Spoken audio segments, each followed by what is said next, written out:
Hello నమస్తే journalist YNR ప్రస్తుతం మనతో పాటు ఉన్నారు మాజీ మంత్రి సూర్యాపేట శాసనసభ్యులు జగదీష్ రెడ్డి గారు. తెలంగాణ రాష్ట్రంలోని తాజా రాజకీయాల గురించి మాట్లాడదాం జగదీష్ రెడ్డి గారితో. సార్ నమస్తే, వెల్కమ్ టు ఇహా. నమస్తే. తెలంగాణ రాజకీయాలలో లేటెస్ట్ టాపిక్ ఏంటి అంటే తెలంగాణ రాష్ట్రం వచ్చిన 10 సంవత్సరాల కాలంలో మొత్తం అప్పులు పాలు చేసేసి తెలంగాణ నుంచి ఎవడన్నా వచ్చిందంటే అపాయింట్మెంట్ ఇవ్వకుండా అధికారులు పారిపోయే పరిస్థితి తెచ్చేసి తెలంగాణ నుంచి ఎవరైనా వచ్చిందంటే చెప్పులు కూడా దొంగతనం చేసిపోతారు ఏమైనా పరిస్థితి తీసుకొచ్చి ఆ స్థాయిలో రాష్ట్రాన్ని పెట్టి మాకు ఇచ్చారు రాష్ట్రాన్ని అని ముఖ్యమంత్రి రేవంత్ రెడ్డి మాట్లాడారు. అది ఆయన స్థాయి. ఇక ఆయన మాట్లాడిన మాటలు, భాష కావచ్చు, ఆయన భావం కావచ్చు, ఏది కూడా ప్రజలు ఎవరు అంగీకరించారు. అంగీకరించకపోగా ఆయన గత చరిత్రను దృష్టిలో పెట్టుకొని అదే స్థాయిలో రిటార్ట్ చేస్తున్నారు ప్రజలు. ఏమని, అవును నిజమే, చెప్పుల దొంగ వచ్చిండు అన్నప్పుడు ఎవరైనా చెప్పులు జాగ్రత్త పెట్టుకుంటారు కదా అనే మాట. అది ఎందుకు అనడం ఎందుకు, అనిపించుకోవడం ఎందుకు, తెలివితక్కువతనం కాకపోతే. ఎందుకంటే ఇప్పటివరకు వాళ్ళకి ఒక్కటి కూడా ఒక మాటకు పొంతన లేదు. ఇప్పటివరకు మాట మీద నిలబడలే వాళ్ళు ఎవరు కూడా. అనాలోచితమైన మాటలు, అనుభవం లేని చేష్టలు, పని విధానం, దాంట్లో వాళ్ళు కొంత గందరగోళపడతారు. వీటన్నిటికీ మించి ఎజెండా. అసలు ఎప్పుడు కూడా మనిషిని నడిపించేది, ఒక పరిపాలకుని నడిపించేది ఎజెండా. ప్రజల ఎజెండాతో నడిస్తేనేమో ఇన్ని కన్ఫ్యూజన్స్ రావు. కేసీఆర్ ఫిక్స్ చేసిన ఎజెండా, ప్రజల ఎజెండా ఏదైతే ఉందో దాన్నే ఇతివృత్తంగా తీసుకొని, దాన్నే కేంద్రంగా తీసుకొని, అభివృద్ధినే కేంద్ర బిందువుగా తీసుకొని ముందుకు పోతే ఈ ఇష్యూస్ రాకపోవు. అది కాకుండా వీళ్ళంతా వ్యక్తిగత ఎజెండాతోని, దందాలతోని, వసూళ్లతోని ఆ ఎజెండా పెట్టుకొని పోతున్నారు కాబట్టి వాళ్ళకి ఈ కన్ఫ్యూజన్స్ వస్తూ ఉన్నాయి. మీకు ప్రారంభంలోనే ఒక మాట అన్నారు ముఖ్యమంత్రితో పాటు ఇతర మంత్రులు కూడా. ఏమని, మేము ఇక్కడ లంకె బిందెలు ఉంటాయి అనుకొని వచ్చినాం అన్నారు అనే మాట.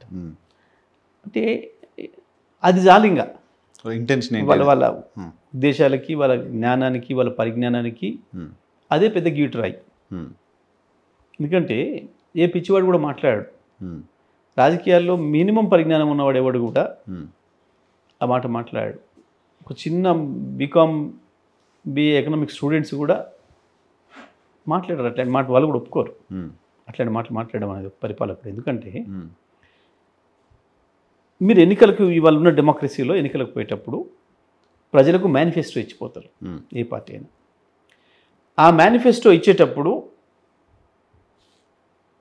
ప్రజల అభివృద్ధి, రాష్ట్ర అభివృద్ధి లేదా దేశ అభివృద్ధి ఏంది, సంక్షేమ కార్యక్రమాలు ఏంది, ఎంతవరకు చేయవచ్చు, ఉన్న బడ్జెట్ ఏంది, ఇప్పుడు ఉన్న రెవెన్యూ ఏంది, దాన్ని అంచనా వేసుకొనే మేనిఫెస్టోలు ఇవ్వాలి ఎవరైనా సరే, అంతే కదా దేశంలో, ప్రపంచంలో. దాని ఆధారంగానే, మేనిఫెస్టో ఆధారంగానే ప్రజలు ఓట్లేసి గెలిపిస్తారు. నువ్వు పవర్లోకి వస్తావు, దాని ఎజెండాను అమలు చేయాలి. మేనిఫెస్టో మీరు మేనిఫెస్టో ఇచ్చేటప్పుడే చాలా అభ్యంతరాలు వచ్చినాయి. చాలామంది పరిశీలకులు వాళ్ళు మాట్లాడారు. చివరికి విలేకరులు కూడా అడిగారు కొన్ని సందర్భాల్లో వాళ్ళ ప్రశ్నలు. అవును, మీరు ఇన్ని హామీలు ఇస్తున్నారు, ఎట్లా సాధ్యమవుతుంది, బడ్జెట్ అంగీకరించదు కదా అని అన్నప్పుడు వాళ్ళు చాలా పెద్ద పెద్ద మాటలు మాట్లాడినారు. ఇప్పుడున్న ఉప ముఖ్యమంత్రి, ఆర్థిక మంత్రి ఆయనే, అప్పుడు శాసనసభలో ప్రతిపక్ష నాయకుడు కూడా ఆయనే, రేవంత్ రెడ్డితో సహా. ఇప్పుడు ఈ మేనిఫెస్టో కమిటీకి ప్రెసిడెంట్గా చేసిన శ్రీధర్ బాబు గారు కూడా ఇప్పుడు మినిస్టర్గా ఉన్నారు. వీరు కూడా గత అసెంబ్లీలో ఉన్నారు. మొత్తం వరుసగా 10 బడ్జెట్ల మీద, 10 సంవత్సరాలు తెలంగాణ వచ్చిన తర్వాత 10 బడ్జెట్ల మీద బట్టి విక్రమార్క గారి ప్రసంగం ఉంది అసెంబ్లీలో. అవును, గత 5 సంవత్సరాలు ప్రతిపక్ష నేత ఈయన శ్రీధర్ బాబు గారిది కూడా ఉంది, అసెంబ్లీలో రికార్డ్ అయి ఉన్నాయి. ప్రతి చర్చలో పాల్గొన్నారు. అప్రాప్రియేషన్లో, రీఅప్రాప్రియేషన్లో అన్నింటిలో పాల్గొన్నారు. చెప్పిర్రు స్పష్టంగా. ఇంత క్లియర్గా ఉన్న తర్వాత మీరు ఎన్ని ఉన్నప్పుడే మాటిచ్చి విలేకరులు అడిగితే, మాది 100 సంవత్సరాల పైగా చరిత్ర పార్టీ, మాకు చాలా అనుభవం ఉంది, ఎట్లా తీసుకురావాలి డబ్బులు, ఎట్లా ఖర్చు పెట్టాలనే విషయంలో కేసీఆర్ కంటే మాకు ఎక్కువ అనుభవం ఉంది అని కూడా చెప్పినారు. కేసీఆర్ కుటుంబ అవినీతిని ఆపితే సంక్షేమ కార్యక్రమాలు ఇవ్వచ్చు అన్నారు. ఆ తర్వాత ముఖ్యమంత్రి గారు స్వయంగా ఇంకో మాట చెప్తూ మేము ఒక్క సంవత్సరం కడుపు కట్టుకుంటే 40,000 కోట్లు మిగులుతాయి, మేము అన్నీ చేసిస్తామని అన్నాడు. అయిపోయింది.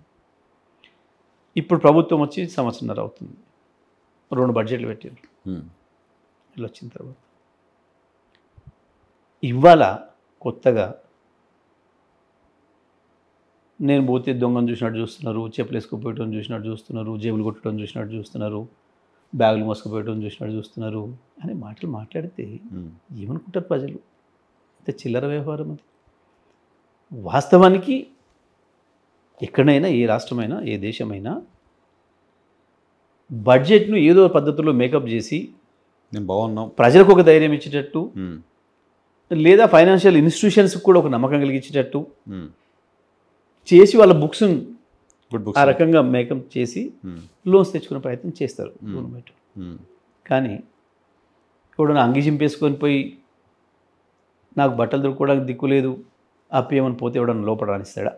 కానీ ముఖ్యమంత్రి మాట్లాడే మాటలు రాజకీయంగా మీకు సరే, మీరు ఆయన గురించి కామెంట్ చేయొచ్చు, ప్రజలు ఏమనుకుంటారు పక్కన పెడితే, బయట స్టేట్ ఇమేజ్ ఏంటి అనేది కదా. అదే కదా మేము బాధపడుతుంది. అది మేము అనటం అంటే మేము ఏదో ఆయన మీద మేము విమర్శ ఇస్తలేము. ఈ చిల్లర మాటలు మాట్లాడింది ఆయన, అది వాటి గురించి మాట్లాడాలంటే మాకు బాధ అవుతా ఉంది. ఆయన మాటలు ఎండార్స్ చేయడం అంటే మాకు బాధ అవుతా ఉంది. అసలు మీరు చర్చ పెట్టడం కూడా మాకు ఇష్టం లేదు వాస్తవానికి. ఎందుకంటే మొత్తం భారతదేశంలో ఉన్న రాష్ట్రాలలో అత్యంత బలీయమైన ఆర్థిక వ్యవస్థ తెలంగాణది. మీరు ఎవరిని అడిగినా చెప్తారు. కేసీఆర్ వచ్చే రోజుకి ఏముంది ఈ రాష్ట్రంలో, కేసీఆర్ దిగిపోయే రోజుకి ఏముంది అనేది అన్ని లెక్కలే ఉన్నాయి. వీళ్ళు పెట్టిన బడ్జెట్లోనే ఉన్నాయి మొత్తం పేపర్ కదా. మీరు వీళ్ళు అనేక వేదికల మీద మాట్లాడుతున్నప్పుడు చూడండి, మా రాష్ట్రంలో ఇది ఉంది అది ఉంది గొప్పగా మాట్లాడేసిస్తున్నారు, నివేదికలన్నీ అట్లే పంపుతున్నారు. కానీ ఇటువంటి ఏదైనా ఉపన్యాసం వేయాల్సి వచ్చినప్పుడు పిచ్చిగా తెలివి తక్కువగా ముఖ్యమంత్రి, ఇప్పుడు మీరు ఒక మాట చెప్తాను నేను, ఇప్పుడు ముఖ్యమంత్రి మాట్లాడిన ఈ మాట మీద దీనికి స్పందిస్తూ దీనికి అనుకూలంగా ఒక్క మంత్రి ఎవరన్నా మాట్లాడినరా? ఇప్పటివరకు ఎవరు అంగీకరించడం లేదు. ఏ ఒక్క మంత్రి కూడా అంగీకరించడం లేదు. ఎవరు కూడా అంగీకరించలేదు. మీరు చాలా సీనియర్ పొలిటీషియన్గా ఉన్నారు. ఏ రీజన్తో ముఖ్యమంత్రి ఆ మాట మాట్లాడుంటారు సార్? పదే పదే కేసీఆర్ అంతకుముందు అజ్ఞానంతో, మేము రిచెస్ట్ స్టేట్ అనే మాట కేసీఆర్ నోటి నుంచి వినేవాళ్ళం. అజ్ఞానంతో, మూర్ఖత్వంతో, అపరిపక్వతతో, ఆక్రోశంతో, చివరిగా చేతగాంతనంతో ఇచ్చిన హామీలు ఇచ్చి తప్పించుకోవడం కొరకు ఎవరినో మభ్యపెడదామని, ఉద్యోగస్తులు మభ్యపెడదామని, యువకుల్ని మభ్యపెడదామని, మహిళల్ని మభ్యపెడదామని, రైతుల్ని మభ్యపెడదామని ఏదైతే రకరకాల హామీలు ఇచ్చి వచ్చిండో ఆ హామీలు ఇప్పుడు వేటాడుతున్నాయి కాబట్టి దాంట్లో నుంచి తప్పించుకోవడం కొరకు వచ్చిన ఆక్రోశం తప్ప అది ఇంకోటి కాదు. తప్పించుకోవాలని కేవలం ముఖ్యమంత్రి మాత్రమే ఎందుకు అనుకుంటున్నారు? మంత్రులు మొత్తం కాంగ్రెస్ సర్కార్ ఎవరు అనుకోకుండా కేవలం ముఖ్యమంత్రి మాత్రమే. అదే కదా ఇప్పుడు జరుగుతున్న సమస్య అది కదా. వాళ్ళు ఒకటి మాట్లాడిన దానికి ఇంకోటి సంబంధం లేకుంటుంటున్నారు మంత్రులు కూడా.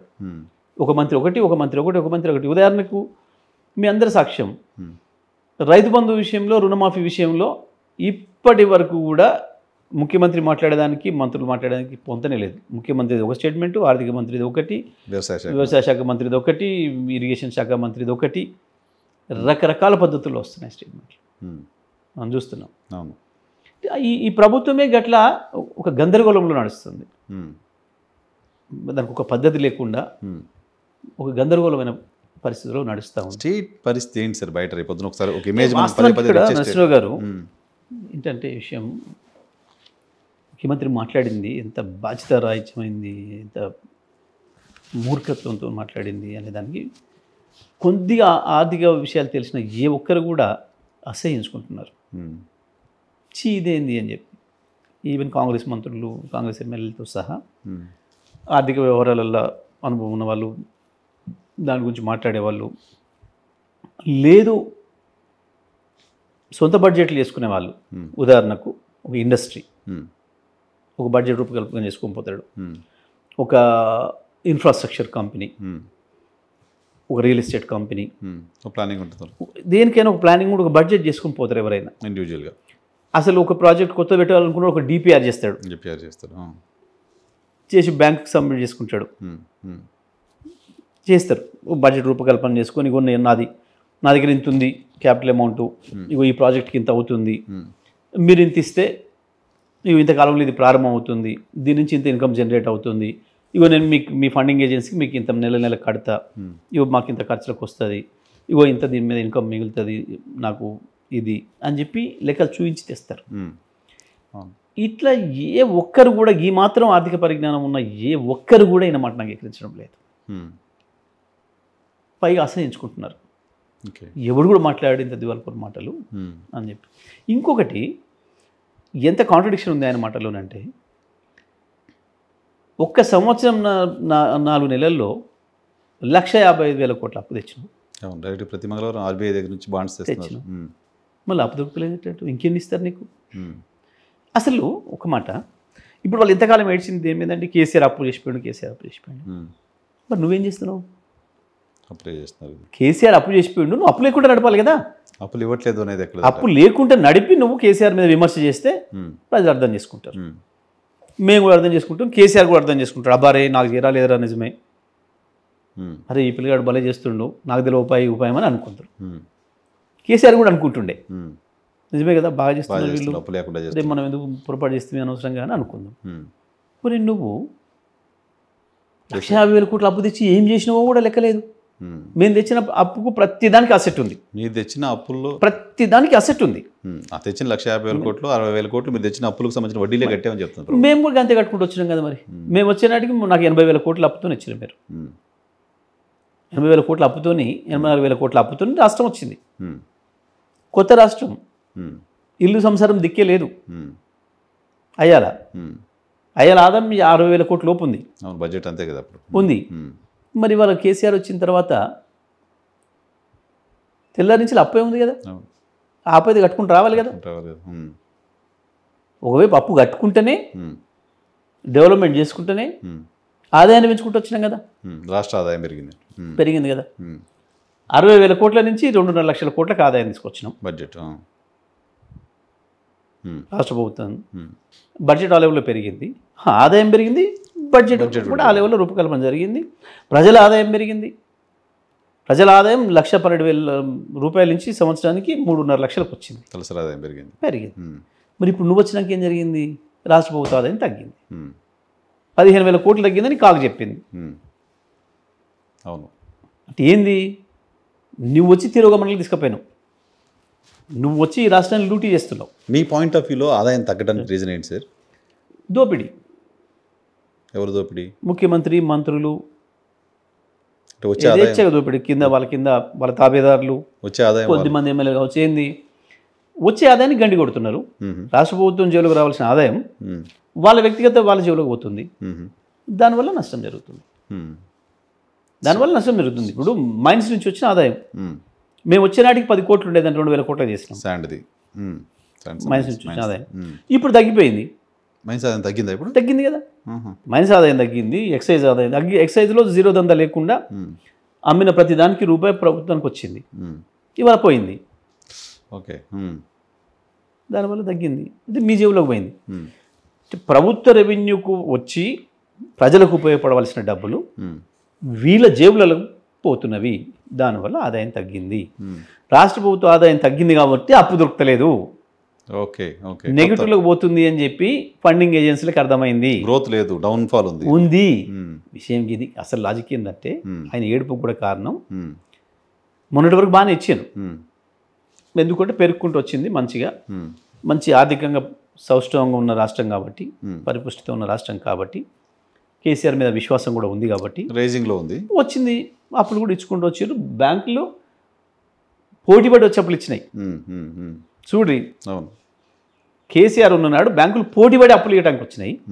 ఇవాళ రేవంత్ రెడ్డి వస్తేనేమో చెప్పులు దాచుకుంటున్నాయి. రేవంత్ రెడ్డి వస్తే చెప్పులు దాచుకుంటున్నాయి ఆయన మాటల్లోనే, మేమనలేదు. అంటే దాని అర్థం సో ఆయన నీ వ్యక్తిత్వం ఆ రకంగా ఉంది, నీ పని విధానం ఆ రకంగా ఉంది, నీ పరిపాలన గొప్పతనంగా ఆ రకంగా ఉంది. ముఖ్యమంత్రి గారు గైడ్ చేయలేకపోతున్నారు. చాలా సీనియర్ పొలిటీషియన్స్ కేశవరావు గారు, జానారెడ్డి గారు వీళ్ళతో సమావేశం అవుతున్నాడు, పదే పోయి మాట్లాడుతున్నాడు. ఎందుకు? జానారెడ్డి గారు సీనియర్ పొలిటీషియన్, వాళ్ళ వ్యక్తిగత విషయాల మీద మనకు సంబంధం లేదు, అవసరం లేదు. కానీ వాళ్ళు అంటున్న మాటలు ఎవడి మాట వినడు, చెప్తే వాళ్ళని అవమానిస్తాడు, మంత్రివర్గంలో సీనియర్ లేదో సలహా ఇవ్వకపోతే కూడా వాళ్ళని అవమానించిండు అనేది చాలామంది చెప్తుంటారు. అసలు వినడం అలవాటు లేదు అనేది ఒక మాట ఉంది. వినడం అలవాటు లేదు ఆయనకి, అది ఒక మాట ఉంది, బయటకు మనకు తెలియదు ఆయన గురించి వ్యక్తి. ఓకే, మీ పార్టీకి సంబంధించిన వ్యవహారాలు మాట్లాడుకుంటే బీఆర్ఎస్ పార్టీ నేల విడిచి సాము చేస్తుందో, కాంగ్రెస్ పైన విపరీతంగా వ్యతిరేకత వచ్చేసింది అనే భ్రమల్లో బీఆర్ఎస్ పార్టీ ఉండి క్షేత్రస్థాయిలో ఆ స్థాయిలో పనిచేయలేకపోతుందా? అంటే అంటే మీరు అడిగే దాంట్లో కాంట్రడిక్షన్ ఏంటి అంటే, మీరు ఆ ఊహల్లో ఉన్నారు పవర్లోకి వచ్చేస్తాం కాంగ్రెస్ పని అయిపోయింది అని. క్షేత్రస్థాయిలో మీ పార్టీ యంత్రాంగం, నిర్మాణం వీటిపైన పూర్తి స్థాయిలో మీరు పని చేయట్లేదు లాంటి ఒక విమర్శ ఉంది. లేదే, మేము చాలా అద్భుతంగా, అసలు మొన్నటి సభ చూసినారు మీరు, ఇంకా సభ చూసిన తర్వాత ఇక చర్చ కూడా అవసరమే లేదు. ప్రజలు రాని, రిప్రజెంట్ చేయని గ్రామము, తండ, గిరిజన, గూడెం ఏది లేదు. రాష్ట్రంలో నలుమూలల నుంచి, బయట రాష్ట్రాల నుంచి, బయట దేశాల నుంచి కూడా వచ్చిపోయినారు చాలామంది. అంత యాక్టివ్గా ఉంది. యాక్చువల్గా మాకు కేసీఆర్ గారు గవర్నమెంట్ వచ్చిన తర్వాత ఒక 6 నెలలు మౌనంగా ఉండండి, ప్రభుత్వాన్ని పని చేయనియండి, వాళ్ళు కొత్తగా వచ్చినారు, వాళ్ళు సర్దుకొనియండి, వాళ్ళని కుదురుకొనియండి అని చెప్పినారు. మేము అదే మాటతో ఉన్నాం వాస్తవానికి. కానీ సమస్యలు తెచ్చి ప్రజల్లో తిరుగుబాటు తీసుకొచ్చిందే కాంగ్రెస్. తప్పకుండా మేము ప్రజలకు నాయకత్వం వహించాలి. ఓకే, ఉదాహరణకు హైడ్రా పేరు మీద అమాయకులు ఇల్లు కూడా కొట్టి దుర్మార్గమైన పనికి పూనుకున్నది, ప్రజలే తిరుగుబాటు చేస్తున్నారు. ఆ టైంలో మేము ప్రధాన ప్రతిపక్షంగా ప్రజల వెంట నడవాలి. ఉదాహరణకు మూసి, లాగచెర్ల, హెచ్సియు భూములు, ఈ రకంగా ఒకటి తర్వాత ఒకటి ఇష్యూస్. ఇంకా మేముగా సమస్యలు క్రియేట్ చేసేసి ఇప్పటి వరకు ప్రభుత్వాన్ని మేమే ఒత్తిడి పెట్టలేదు. ప్రభుత్వమే సమస్యలు క్రియేట్ చేసుకుంది. వాళ్ళు చేసుకున్న సమస్యలు, ప్రజల మీద వాళ్ళు చేసిన దమనకాండ, దానికి వ్యతిరేకంగా ప్రజల నుంచి వస్తున్న నిరసన, దానికి మద్దతు చేయాల్సిన అవసరం, దానికి నాయకత్వం వహించాల్సిన అవసరం మా పైన ఉంది. కాబట్టి మేము అది చేసుకుంటూ పోయినాం. యాక్చువల్గా మేము ఉండవలసిన దానికంటే ఇంకెక్కువ యాక్టివ్గా ఉన్నాం. ఇంత తొందరగా మేము యాక్టివ్ కావాల్సి వస్తుందని మేము అనుకోలేదు వాస్తవానికి. ప్రతిపక్షంగా 2 ఏళ్ళు రిలాక్స్గా ఉంటామనుకున్నాం, కానీ ప్రభుత్వం మాకు అవకాశం ఇవ్వలేదు. మాకు తెల్లారించి మళ్ళీ మాకు పని మొదలు పెట్టించింది మీకు. సో అట్లా మేము అక్కడికి కూడా కేసీఆర్ గారు ఓపిక బట్టి సంవత్సరాల టైం కూడా ఇచ్చిండ్రు. ఎందుకంటే ఆయన స్థాయిలో ఆయన అట్లా ఉండాలి. ఎందుకంటే ప్రజల్లో కూడా అయ్యో ఇంత అనుభవజ్ఞుడు, ఆయన ఎంత తొందరపడ్డాడు, అప్పుడే ఎందుకన్నాడు, ప్రభుత్వాన్ని చూడొద్దా అనే మాట రావద్దు అని చెప్పి సంవత్సరం దాకా ఓపిక పట్టిండు.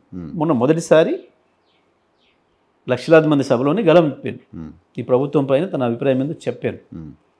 ప్రతిపక్ష నాయకుడిగా ఆయన చేయాల్సిన పని చేసి పార్టీగా మేము చాలా సంస్థాగత నిర్మాణం పైన బీఆర్ఎస్ పార్టీ అసలు దృష్టి పెట్టదు. ఎప్పుడు మా ఇష్టం కదా, సంస్థాగత నిర్మాణం అనేది మా అంతర్గత సమస్య.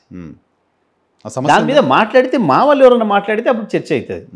ఎవడో మా గురించి వెళ్ళి మాట్లాడేది ఏంది? మీ పార్టీలో ఉన్న చర్చ చెప్తాను. మీ శరీరం, మీ హక్కు, మీ ఇష్టం. మీ శరీరం ఏముండాలి, మీ శరీరంలో ఏదో బాగాలేదనే విషయం నాకెందుకు, నా ఏడుపు కాదు కదా.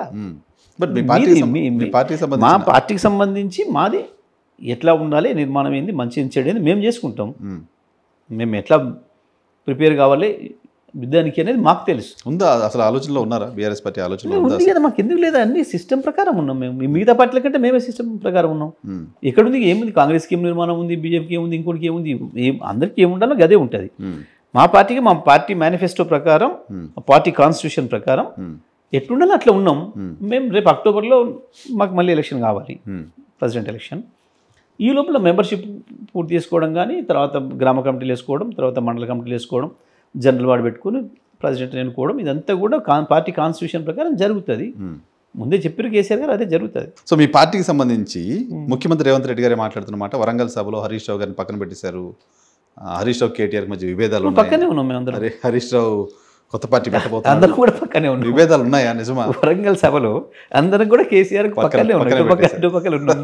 నేను హరీష్ రావు గారు మేము కుడివైపు ఉన్నాం, మా ప్రశాంత్ రెడ్డి, కేటీ రామారావు గారు అందరూ ఎడమ వైపు ఉన్నారు. అందరం ఉన్నాం. పక్కన పెట్టినట్టు కాదు, పక్కనే పెట్టుకున్నట్టు పక్కనే ఉన్నాం కదా. ఓకే, విభేదాలు నిజమా సార్? ఈ ప్రచారం ఎందుకు కోరుకుంటారు వాళ్ళు? ఇక వాళ్ళ వైపు నుంచి వాళ్ళు ఏం చేయలేమని అర్థమైపోయింది. ఇప్పుడు వాళ్ళ కోరిక అంతా మాకు ఏమన్నా జరిగి బలహీనం కావాలనే కోరికలు ఉన్నారు. కానీ వాళ్ళ కోరికలు నెరవేరడం లేదు కదా. వాళ్ళ కోరికలు అవి నిప్పు లేని పొగ రాదు అంటారు కదా. ఎప్పుడైనా అంతే. ఇప్పుడు నువ్వు శత్రువుని ఎదుర్కోలేనప్పుడు ఏం చేస్తావు? శత్రువు ఏదో పద్ధతిలో తన బలహీనం అయితే బాగుండని కోరుకుంటావు. శత్రువుకు ఆయుధం దొరకకపోతే బాగుండు, శత్రువు ఆయుధాలు బలహీనం అయితే బాగుండు, శత్రువు బలహీనం అయితే బాగుండు, శత్రువు ఉన్నది మాయమైపోతే బాగుండు అని పూజలు కూడా చేస్తారు.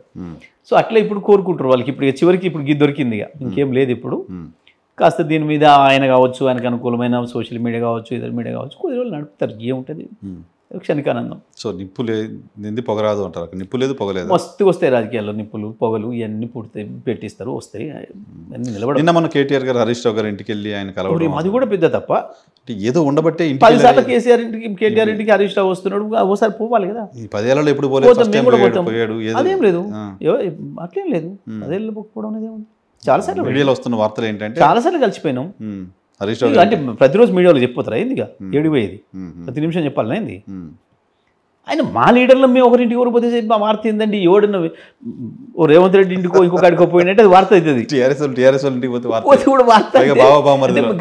మేము గంత సెంట్రిక్ ఉన్నాం ఇప్పుడు రాష్ట్ర రాజకీయాల్లో, మేము గంత సెంట్రిక్ ఉన్నామని అర్థం. Okay okay okay.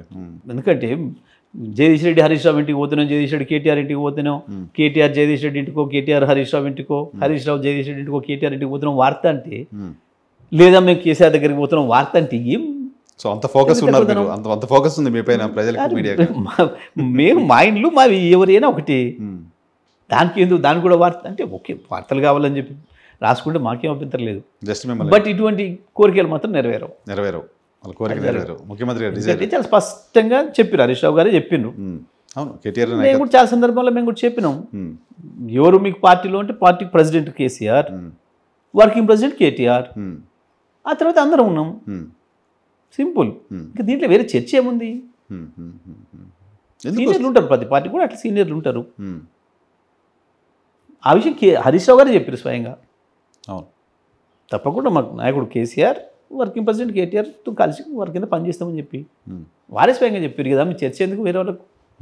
పాపం ఇట్లాంటిది ఏమైనా జరిగితే బాగుండని ఒక కోరిక వాళ్ళ డిజైర్ వాళ్ళకు ఉంది. ఇట్లా మేము మనం అనడం ద్వారా కూడా ఏమన్నా కొంత ఒక కన్ఫ్యూజన్ వచ్చేమో, మంచిది మాకు ఇవన్నీ ఇప్పుడే తేలిపోతేనే మంచిది. చాలా సమయం ఉంది ఇంకా చాలా సమయం, ఇవన్నీ ఇప్పుడే పుకార్లు ఇటువంటి అన్ని షికార్లు ఇవన్నీ ఇప్పుడే అయిపోతేనే మంచిది. మాకు కూడా గుసగుసలు మాకు కూడా మంచిది ఆరోగ్యం.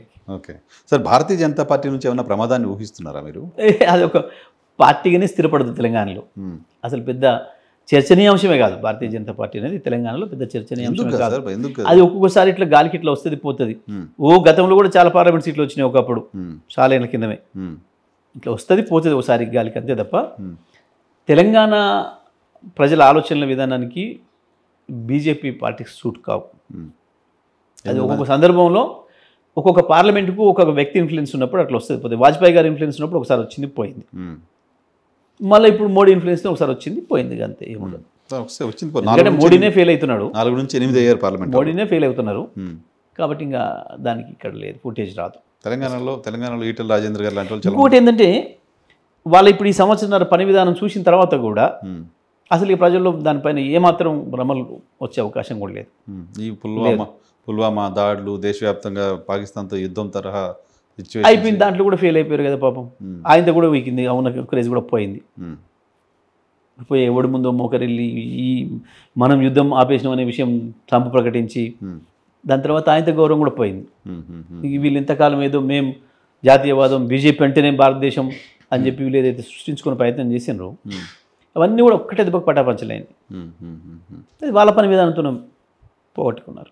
సో బీజేపీకి ఎగ్జిస్టెన్స్ లేదు, కోపే లేదు. ఓసారి నిన్నమొన్నడానికి కొద్దిగా ఎవరికన్నా ఆశలున్నా, కనీసం మీడియా మిత్రులకు చర్చలు పెట్టడానికన్నా స్కోప్ ఉన్నా, ఇవాళ నిన్నటి మొన్నటి ఈ దాడులు ప్రకటన దీని తర్వాత ఆయనతో కూడా పోయింది ఆ ఇమేజ్, గౌరవం పోయింది. కాబట్టి అది కష్టం ఇక తెలంగాణలో బీజేపీలో అవ్వడం. 2 సార్లు ఎందుకంటే వాళ్ళ పార్లమెంట్ సభ్యులు వాళ్ళ శాసనసభ్యులు కూడా ప్రజలకు అవసరమైన ప్రతి సందర్భంలో ప్రభుత్వం వైపు నిలబడ్డారు. ప్రజల వైపు నిలబడాల్సిన సందర్భం, ఉదాహరణ హైడ్రా విషయంలో ప్రజల వైపు ఉండాలి ప్రతిపక్షం, కానీ ప్రభుత్వం వైపు నిలబడ్డారు. లగచెర్ల ప్రజల వైపు ఉండాలి, ప్రభుత్వం నిలబడ్డారు. మూసి ప్రభుత్వం వైపు నిలబడ్డారు. అన్నిట్లో కూడా ప్రజల వైపు నిలబడాల్సిన వాళ్ళు, ప్రజలతో కొట్టాడాల్సిన వాళ్ళు, ప్రజల కొరకు కొట్టాడాల్సిన వాళ్ళు ప్రభుత్వంతో కలిసి ప్రజల మీద కొట్టాడింది. అక్కడ పోయింది వాళ్ళకి. ఆయనతో కూడా ప్రతిపక్షంగా కూడా వీళ్ళు పనికిరారు అనే భావన వచ్చేసి మూసిపైన భారతీయ జనతా పార్టీ నాయకులు కూడా ప్రభుత్వం ఎక్కడిది చివరి రోజులు వచ్చేది డ్రామా చేయబోయారు. ఏదో ఉంగ్లీ కాటికేసి 5 మిగిలిగా అని ఉమ్, ఏదో వేలు కోసుకొని వచ్చి నేను కూడా యుద్ధం నుంచి వస్తున్నా ఇప్పుడే అని చెప్పి చెప్పుకున్నట్టు ఉమ్, చివరి రోజులు ఏదో నేను నిద్ర చేస్తున్నా ఇదని పాపం కిషన్ రెడ్డి గారు హడావుడు చేయబడింది కానీ అది కుదరలేదు, ఉమ్, సెట్ అవ్వలేదు. ఉమ్. మేమే హీరోలు అయినా మేమే ఛాంపియన్షిప్ తీసుకున్నాం, దాంట్లో సో బీజేపీకి ఛాన్సే లేదు, స్కోప్ లేదు, బీజేపీని పట్టించుకునే పరిస్థితిలో లేరు. అస్సలే లేదు. 2 సార్లు బీఆర్ఎస్ పార్టీకి అవకాశం ఇచ్చారు తెలంగాణ ప్రజలు, ఒకసారి కాంగ్రెస్కి ఇచ్చారు, ఒకసారి మాకు ఇవ్వండి అనే ఒక ఇంకా అట్లా స్లోగన్ తెరపై అనుకుంటే తీసుకొస్తున్నారు. ఇవ్వరు, నిజమే. ఉమ్, అడగటానికి నీకు ఉండొచ్చు కానీ ఉమ్, నీ పర్ఫార్మెన్స్ కూడా చూస్తారు కదా, ఉమ్, నీ పర్ఫార్మెన్స్ కూడా ముఖ్యం కాదు. అట్లా చాలామంది ఉన్నారు ఉమ్, ఈ రాష్ట్రంలో. కమ్యూనిస్ట్ పార్టీలు ఉన్నాయి, ఉమ్, బీఎస్పీ పార్టీ ఉంది, ఉమ్. ఇంకోటి ఏదో బొంగరం గుర్తు పార్టీ ఉంటుంది, ఒకటి మాకోటి అని. ఏదో ఫార్వర్డ్ బ్లాక్ అనే పార్టీ ఉంటుంది. అవునవును. అప్పుడప్పుడు దాని బీఫామ్స్ కూడా వస్తాయి, ఉమ్. అప్పుడప్పుడు జనతా పార్టీ బీఫామ్స్ కూడా వస్తాయి సమాజ్వాదీ పార్టీ, జనతా వస్తాయి. మధ్యలో వారు పెట్టి కదా జయప్రకాష్ గారి పార్టీ, లోక్సత్తా. అది కూడా వచ్చింది. ఉమ్, ఇక్కడ ఆమ్ ఆద్మీ పార్టీ కూడా వచ్చింది. ఉమ్, ఇట్లా చాలా పార్టీలు వస్తుంటాయి. ఉమ్. ఇక్కడ పార్టీలన్నీ వేరు, వాళ్ళు కూడా అడగొచ్చు, మరి వాళ్ళిద్దరికి ఇచ్చారు మాకు ఏమని వాళ్ళు కూడా అడగొచ్చు. భారతీయ జనతా పార్టీ వేరు. నేను గాలికి భారతీయ జనతా పార్టీ వేరని నేను అనుకోవడం లేదు ఇక్కడ. ఎందుకంటే అప్పుడప్పుడు బీఎస్పీ పార్టీ మీద కూడా ఎమ్మెల్యేలు గెలుస్తారు, అవును, చూస్తున్నాం మనం. సో కాబట్టి అంత పెద్దగా గా స్లోగన్తో మాకు ఓట్లు తెస్తే పిచ్చి భ్రమల వాళ్ళు ఉంటే అది తెలివి తక్కువతనం. ఓకే. అది ఇక్కడ భారతీయ జనతా ఎందుకంటే పార్టీ ప్రజలు ఓటేయడానికి కాదు, ఒకటే కాదు, నీకు ఎప్పుడు ఇవ్వలేదు కాబట్టి ఇస్తాననేది కారణం కాదు, పని విధానం కారణం. ఓకే. భారతీయ జనతా పార్టీని భారతీయ జనతా పార్టీగా మాత్రమే చూడకండి. గతంలో ఇక్కడ బలమైన పునాదులు ఉన్న తెలుగుదేశం పార్టీ ఉంది, పవన్ కళ్యాణ్ ఉన్నారు, వాళ్ళు ముగ్గురు కలిసి ఆంధ్రప్రదేశ్ రూల్ చేస్తున్నారు ప్రస్తుతం ఎన్డీఏ సర్కార్గా. వాళ్ళు ముగ్గురు కలిసి తెలంగాణ రాజకీయాల్లో హైదరాబాద్ జిహెచ్ఎంసీలో ఎమర్జీ. ఇక మాకు ఇక అంతకు మించిన సంతోషకరమైన వార్త మాకేం లేదు. అంతేనా? వాళ్ళు ముగ్గురు కలిసిన ఏం లేదు, వాళ్ళ ముగ్గురితో పాటు కాంగ్రెస్ కలిసినా మాకేం లేదు, మాకు చాలు కాదు. వాళ్ళు ఇక్కడికి అడుగు పెడితేనే మాకు మస్తుగా, మాకు ఇంకా ఈజీ అయిపోతుంది గెలవడం అనేది. అవునా? చాలు. చంద్రబాబు నాయుడు గారు ఇక్కడికి వచ్చారంటే బీఆర్ఎస్ పార్టీకి అడ్వాంటేజ్. ఇక చంద్రబాబు నాయుడు గారు, పవన్ కళ్యాణ్ గారు పాపం ఇప్పుడు అక్కడ ఏం చేస్తారో కూడా అర్థమవుతుంది, ఏం చెప్పిండో అర్థమవుతుంది, ఏం చేస్తుండో అర్థమవుతుంది, తెలంగాణకి ఏం చేసిండో కూడా తెలంగాణ ప్రజల మధ్యలో ఉంది. మధ్యలో కూడా పోయినసారి కూడా చేసిండు కదా, పోయినసారి కాంగ్రెస్తోనే కలిసి పని చేసిండు కదా, ఇద్దరు కలిసి పని చేసి అంతో ఎంతో బలం ఉన్నది కాంగ్రెస్సే తెలంగాణలో, అందులో సందేహం ఏం లేదు. వాళ్ళకి ఫుటేజ్ ఉంది, ప్రతి కాన్స్టిట్యున్సీలో కార్యకర్తల యంత్రాంగం ఉంది, 20% పైన ఓటింగ్ ఉంది, మొదటి నుంచి ఎప్పుడు కూడా 20% తగ్గకుండా ఓటింగ్ ఉంది. ఇక్కడ ఒక్కొక్క కాన్స్టిట్యున్సీలో 30% ఉంటే ఒక కాన్స్టిట్యున్సీలో 12%, 15% ఉంది. యావరేజ్లో 22% వరకు కూడా ఉంది. మెషినరీ ఉంది, వాళ్ళ యంత్రాంగం ఉంది, ట్రెడిషనల్. అటువంటి దాంతో కూడా చంద్రబాబు నాయుడు కలిసి పనిచేసిండు మొన్న పోయిన ఎన్నికల్లో. ఆయన ఏం చేయగలుగుతాడు? 18లో కూడా కలిసి పనిచేసిండు, 18లో కూటమిగానే పోటీ చేసి పనిచేసిండు, ఏం ఫలితం వేయలేకపోయింది కదా. ఇప్పుడు లేదు కదా, అయిపోయింది. ఇక్కడ చంద్రబాబు నాయుడుది వచ్చిన కథ ఇక్కడ. కాబట్టి ఇప్పుడు అక్కడ పెద్ద గొప్ప పర్ఫార్మెన్స్ ఏం లేదు. ఓకే. కాబట్టి ఆయన కూడా చేతులు ఎత్తేసే కాడనే ఉన్నాడు. ఇవ్వలేకపోతున్నాం అమ్మా మనం చెప్పారు, ఓపెన్గా చెప్తున్నాను. ఈయన ఒక తీరు చెప్తే ఆయన ఒక తీరు చెప్తున్నాడు కానీ ఆయనకు అనుభవం ఉంది కాబట్టి ఆయన ఒక పద్ధతిలో చెప్తున్నాడు. ఈయనేమో చెప్పులు దొంగతనం చేస్తున్నాడు, అట్లా ఈయనేమో తను చెప్పులు దొంగ చూసినట్టు కానీ ఆయన మరి అట్లా అనకుండా దాన్ని ఇంకో పద్ధతులు చెప్పడం అలవాటు, ఆయనకి ఎక్స్పీరియన్స్ ఉంది కాబట్టి ఆయన ఆ పద్ధతులు చెప్తుండే. ఏది చెప్పినా అల్టిమేట్గా రిజల్ట్ కాదు, ప్రజలకు చెందితే కదా, చేయలేకపోతున్నాం చేత కాబట్టి. ప్రజలు చేరితే, ప్రజలకు చెందితే, ప్రజలు అనుభవంలోకి వస్తే నమ్ముతారు. కానప్పుడు ఇవన్నీ తెలిసిపోతాయి, అన్నీ కూడా గాలి పటాలలాగా తేలిపోతాయి. ఓకే. మీరు చాలా కాన్ఫిడెంట్గా ఉన్నారు, అందులో డౌట్ ఏం లేదు. డౌట్ ఏం లేదు. వాస్తవం చెప్పాలంటే కేసీఆర్ గతంలో కంటే కూడా ఇప్పుడు ఇంకెక్కువ ప్రజల్లో ఇమేజ్ పెరిగిందా బాగా. ఎందుకంటే జనరల్గా ఊళ్ళలో సామెత ఉంటుంది చూడు, అమ్మ విలువ అన్నం విలువ లేనప్పుడు మాత్రమే తెలుస్తుంది అని. ఇవాళ తెలంగాణలో ఆ పరిస్థితి ఉంది. కేసీఆర్ లేని విలువ ఇవాళ తెలంగాణ ప్రజలు ప్రతి క్షణం గుర్తు చేసుకుంటున్నారు. ఇక వాళ్ళు కింది గ్రామీణ ప్రాంతం నుంచి, కింది స్థాయి నుంచి, గ్రామీణ కూలీల నుంచి మొదలు పెడితే 100,000 కోట్ల రియల్ ఎస్టేట్ పనిచేసే వాళ్ళ వరకు, వ్యాపారాలు చేసే వరకు, ఇండస్ట్రీ నుంచితో సహా ప్రతి ఒక్కరు ప్రతి నిమిషం యాద్ చేసుకుంటున్నారు కేసీఆర్. ఇప్పుడు కేసీఆర్ విలువ మరింతగా తెలిసింది, కేసీఆర్ అవసరం మరింతగా ఉంది ఇప్పుడు ఈ సందర్భంలో రాష్ట్రానికి అనేది ప్రజలు భావిస్తున్నారు. కాబట్టి పెద్ద మేము వీళ్ళ గురించి వారి గురించి అందిపడే పని లేదు. బట్ అట్లనే మేము రిలాక్సింగ్గా ఉండకూడదు, నిత్యం నిరంతరం ప్రజల వెంట ఉండాలి, అప్రమత్తంగా ఉండాలి, ప్రజల్ని కాపాడుకుంటూ ఉండాలి. ఈ ప్రభుత్వం నుంచి వచ్చే దుర్మార్గాల నుంచి వెళ్ళి ప్రజల్ని ఎప్పటికప్పుడు ధైర్యం ఇచ్చుకుంటూ నడపాలి. ఆ బాధ్యతను మేము విజయవంతంగా చేస్తున్నాం. Right sir, thank you very much మాకు సమయం కేటాయించినందుకు. thank ఇది you very జగదీష్ రెడ్డి గారితో స్పెషల్ ఇంటర్వ్యూ. చూస్తూనే ఉండండి ఈహె టీవీ.